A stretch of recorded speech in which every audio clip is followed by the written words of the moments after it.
Today, we're diving into the life of one of France's most fascinating yet lesser-known figures, Charles Maurice de Talleyrand, the shrewd diplomat who played a crucial role during some of Europe's most decisive moments.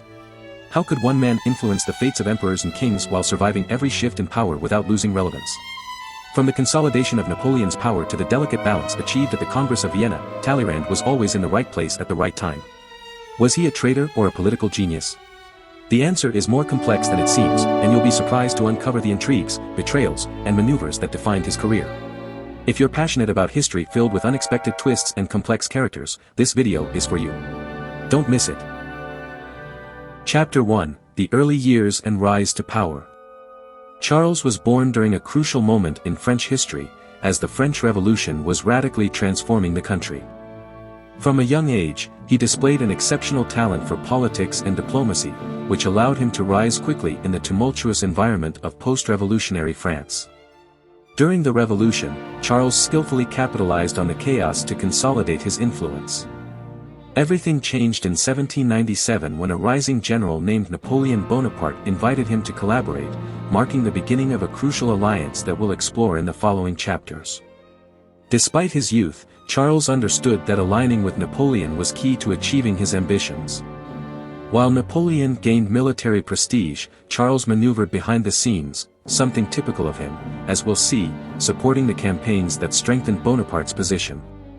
The climax of this period was the conspiracy of 18 Brumaire in 1799, where Charles played a key role in the coup that overthrew the Directory, enabling Napoleon to establish the consulate.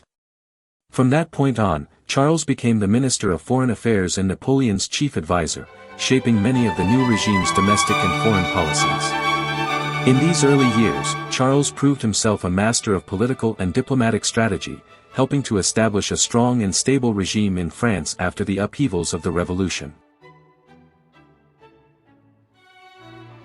Chapter 2: The Consulate and the Consolidation of Power. After Bonaparte's coup, a period of relative calm and prosperity began.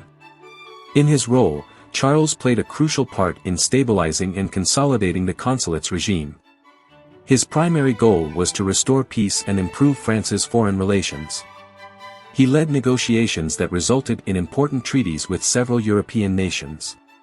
Between 1800 and 1802, under his direction, peace agreements were reached with Austria, Russia, Portugal, and the United Kingdom, as well as a treaty with the United States that normalized relations between the two countries. These treaties helped stabilize the international situation and improve France's position in Europe. One of the most significant milestones during his tenure was the signing of the Concordat of 1801 with the Holy See. This agreement restored relations between the French government and the Catholic Church, which was crucial for social peace and internal stability in France. The Concordat ensured that the state controlled the appointment of bishops but recognized Catholicism as the religion of most French people. This act of reconciliation with the Church helped consolidate support for Napoleon's regime and restore a sense of normalcy in the country's religious life. The transformation of the consulate into an empire occurred in 1804 when Napoleon declared himself emperor. Charles played an important role in this transition, helping to ensure that the new imperial regime was effectively established. His diplomatic skill and influence at court were essential for consolidating Napoleon's power and stabilizing the new government. Up to this point, one could argue that Talleyrand's rise to become Napoleon's right-hand man doesn't fully showcase the intelligence and power management that great historians attribute to him. It is from the formation of the empire onward that Charles's continued hold on power becomes a result of actions characteristic of what Robert Greene might call a good courtier. Chapter 3: The Break with Napoleon. As Napoleon Bonaparte expanded his imperial vision across Europe, Charles increasingly found himself at odds with his ambitious leader. The distance between them grew due to fundamental differences in foreign policy and war strategies. One of the main points of conflict arose over European policies and the war in Spain. Charles, who had played a key role in creating a balance of power and stabilizing Europe, began to view Napoleon's aggressive expansion with concern. In 1805, after the victory at Austerlitz, Charles attempted to persuade Napoleon to adopt a more moderate stance in his peace terms, seeking a lasting alliance with Austria and a balance among European powers. However, Napoleon dismissed this advice and chose to impose harsher terms in the Treaty of Pressburg, stripping Austria of territory and weakening its influence in the Holy Roman Empire. The situation worsened with the continental blockade imposed by Napoleon in 1806, aimed at economically isolating Great Britain but ultimately harming European nations and causing additional tensions. Charles, who had advocated moderation, found himself increasingly uncomfortable. Although Napoleon continued to honor Charles with titles and properties, such as the Principality of Benevento in 1806, the differences between them became irreconcilable. Charles's betrayal became clear at the 1808 Erfurt meeting. During this conference, which discussed military alliances with Russia, Charles openly distanced himself from Napoleon. Instead of supporting Napoleon's proposal for an alliance with Russia, Charles advised Tsar Alexander I to oppose Napoleon's plans, arguing that the Russian sovereign must stand against French power to preserve Europe's stability. This action, known as the Betrayal of Erfurt, marked a point of no return in the relationship between Charles and Napoleon. In 1809, tensions reached a climax. Charles resigned as Minister of Foreign Affairs and withdrew from the forefront of Napoleonic politics.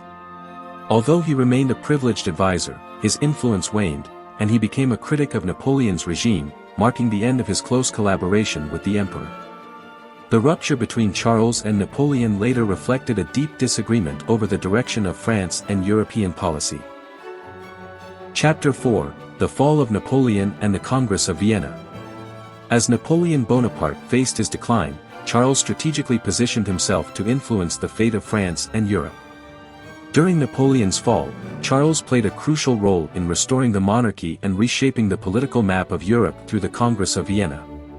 In 1814, with Napoleon defeated and exiled to Elba, Charles seized the opportunity to consolidate his influence. While Napoleon was isolated and a coalition of European powers advanced toward Paris, Charles became a key figure in the French government's transition. In January 1814, Napoleon appointed him to the Council of Regency, an important position that placed him at the center of French politics at a critical moment. With the entry of Allied forces into Paris and the fall of the Napoleonic Empire, Charles became the head of the provisional government. Under his leadership, the monarchy was restored with Louis XVIII, who was called to take the throne. With Louis XVIII's return and the end of the Napoleonic Empire, Charles actively participated in the Congress of Vienna, which began in September 1814. The Congress aimed to reorganize Europe after the Napoleonic Wars and establish a lasting balance of power. Charles, returning as Minister of Foreign Affairs, played a decisive role in the negotiations. His diplomatic approach sought to restore France's image and secure a stable peace with its neighbors. He worked to limit the conquests of Russia and Prussia and to ensure that France retained its 1792 territories, avoiding further losses. The Congress culminated with the signing of the final act of the Congress of Vienna in June 1815, marking the end of the negotiations. The agreement restored France's borders to their pre-French Revolution limits and established a new balance of power in Europe aimed at preventing future large-scale wars. Charles's diplomatic skill was crucial in ensuring that France was not marginalized in the new European order. Despite the challenges and tensions of the time, Charles managed to preserve France's position on the international stage and consolidate stability on the continent. His influence during Napoleon's fall and his participation in the Congress of Vienna highlighted his ability to maneuver in times of crisis and play a key role in Europe's reshaping. Chapter 5: Final Diplomacy and Retirement. In his later years, Charles dedicated himself to diplomacy under the reign of Louis Philippe I.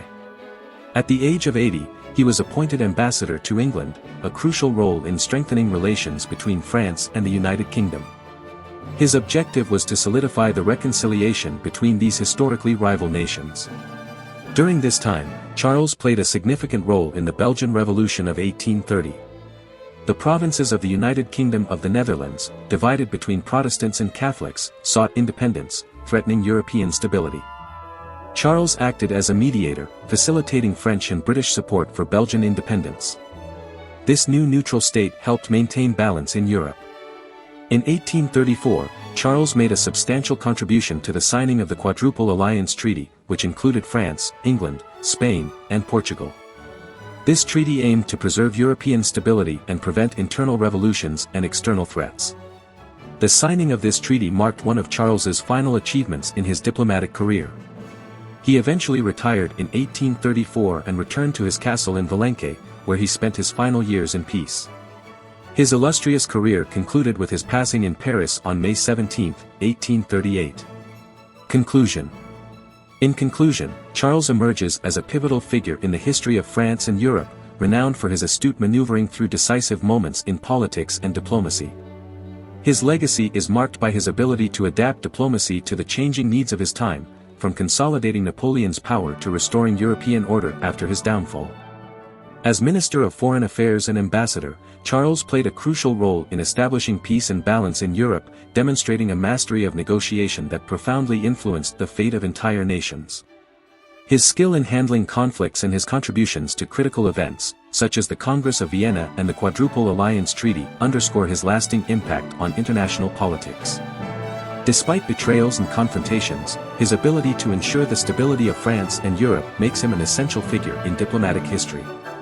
This was truly the magic of the man. He could lie, deceive, betray, and change sides countless times, and with remarkable ease, yet he always did so with a clear and honest goal, the welfare of his country within the European framework.